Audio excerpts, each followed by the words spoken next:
नमस्कार प्रिय विद्यार्थियों। आज हम पढ़ेंगे राजनीतिक आधुनिकीकरण के प्रतिमान।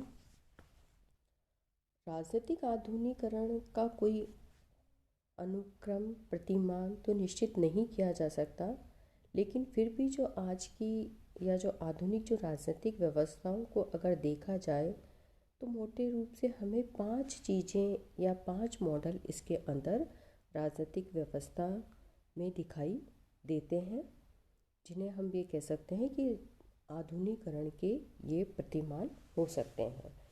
तो पहला इसके अंदर है राजनीतिक लोकतंत्र।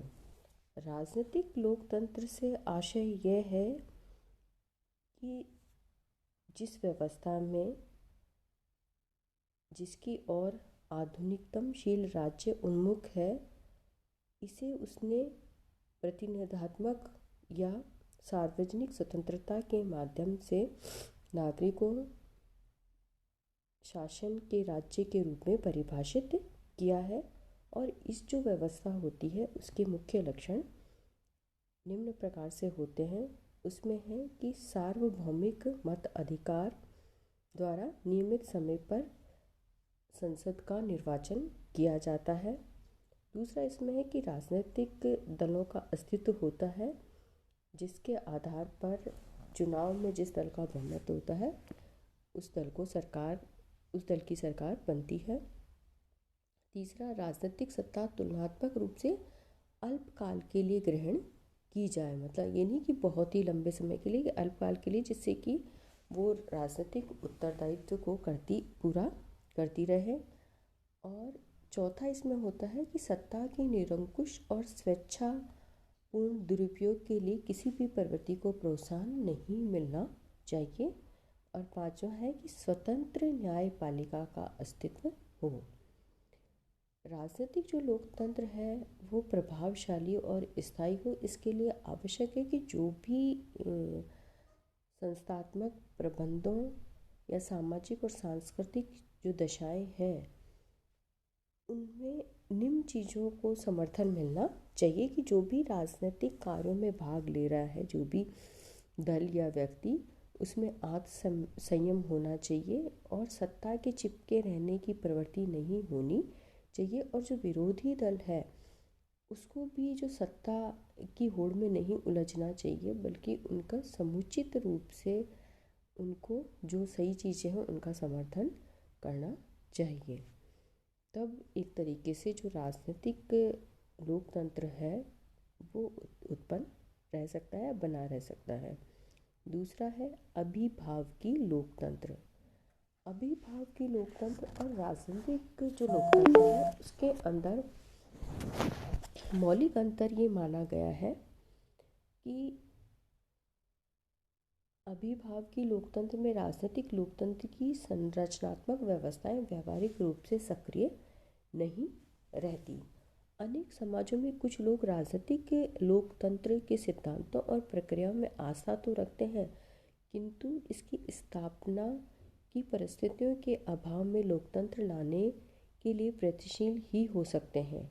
वास्तव में लोकतांत्रिक व्यवहार की असंभावना के कारण ऐसे लोकतंत्र के रक्षक और अभिभावक बन जाते हैं, और यही लोग व्यवस्थापिका और राजनीतिक जो दल है उनकी शक्तियों को सीमित रख के कार्यपालिका में शक्तियों का केंद्रण कर लेते हैं, जिससे देश की राजनीतिक लोकतंत्र की स्थापना की परिस्थितियां पैदा होती हैं। अभिभावकी लोकतंत्र में राजनीतिक नेताओं की लोकतंत्र में दृढ़ आस्था होती है। इसमें राजनीतिक लोक तंत्र का संरचनात्मक रूप बना रहता है, किंतु व्यवहार में संपूर्ण जो शक्तियाँ होती हैं वो अभिभावक नेताओं में विद्यमान रहती है, जिससे लोकतंत्र की स्थापना के लिए सामाजिक, आर्थिक और अभिवृत्तात्मक स्थितियों को बहुत तेज़ी से विकसित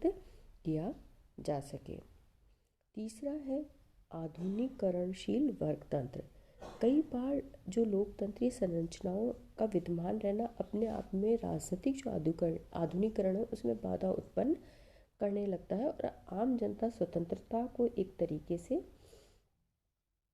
असीमित मानने लगती है, जिसके कारण अराजकता की स्थिति उत्पन्न हो जाती है। और ऐसी स्थिति जो विकासशील देशों के अंदर अक्सर देखने को मिलती हैं। ऐसी परिस्थितियों में आधुनिकरणशील गुट तंत्र सत्ता में आ जाते हैं और ये स्वार्थी लोगों के गुट या समूह नहीं होते। ऐसे राजनीतिक व्यवस्थाओं में राजनीतिक आधुनिकरण से अधिक बल आर्थिक और सामाजिक आधुनिकरण पे दिया जाता है। वे लोकतांत्रिक शासन तंत्र से परे हटकर एक अधिक अधिकारवादी राज्य की ओर उन्मुक्त होते हैं। यदि ऐसे जो जो यदि किसी समाज में सौभाग्य से ऐसा नेता मिल जाए जिसकी दृढ़ आस्था समाज को आधुनिकता की ओर उन्मुक्त करने की है, तो ऐसा जो गुट तंत्र जो समाज है तेज गति से आधुनिकता की ओर बढ़ता है। चौथा है सर्वाधिकारी वर्गतंत्र। सर्वाधिकारी वर्गतंत्र राजनीतिक आधुनिकरण के मुकाबले आर्थिक और सामाजिक लोकतंत्र को प्राथमिकता देते हैं और ऐसे गुट तंत्र में एक विचारधारा के आधार पर कोई भी जो एकाधिकारवादी राजनीतिक दल के नेतृत्व में आधुनिकरण के सभी पक्षों को एक साथ आगे धकेलने का प्रयत्न किया जाता है। और इसमें मुख्य लक्षण होते हैं कि जो शासक वर्ग, जो शासक है, प्रशासक है, उसी को ये माना जाता है कि श्रेष्ठ जीवन का उसे ही मतलब समुचित ज्ञान है, समाज के दूसरे को नहीं। और दूसरा इसमें माना जाता है कि सभी सामाजिक मामलों में शासन तंत्र की सर्वोच्चता मानी जाती है और शासन तंत्र जीवन के सभी क्षेत्रों में अपना नियंत्रण और प्रभाव रखता है। तीसरा इसमें होता है कि सत्तारूढ़ जो शासक के अलावा समाज की शक्ति का अन्य कोई विरोधी केंद्र नहीं होता। चौथा इसमें होता है कि विशिष्ट वर्ग के लोग अत्यधिक अनुशासित और एकीकृत निकाय के रूप में होते हैं। पांचवा है कि दल एक अनिवार्य अंग होता है जिसके माध्यम से विशिष्ट वर्ग और अपना कार्य संचालन करता है और दल अपनी स्वयं की नौकरशाही स्थापित करता है। छठा इसमें होता है कि जो दल की शक्ति का एकाधिकार रहता है और अन्य किसी भी दल को स्वीकार नहीं किया जाता। मतलब एक ही दल होगा और उसी का सत्ता के ऊपर एकाधिकार होगा। जो संसदीय संस्थाएं केवल प्रचारात्मक और प्रदर्शनात्मक उद्देश्यों के लिए ही होती हैं, उन्हें पहल करने या संशोधन करने की शक्ति नहीं होती। पांचवा है परंपरागत वर्गतंत्र। परंपरागत वर्गतंत्र का प्रतिमान सही अर्थों में राजनीतिक आधुनिकीकरण की प्रक्रिया का खुला विरोध है, क्योंकि आधुनिकतमता और परंपरागतता साथ साथ नहीं चल सकते। धन्यवाद।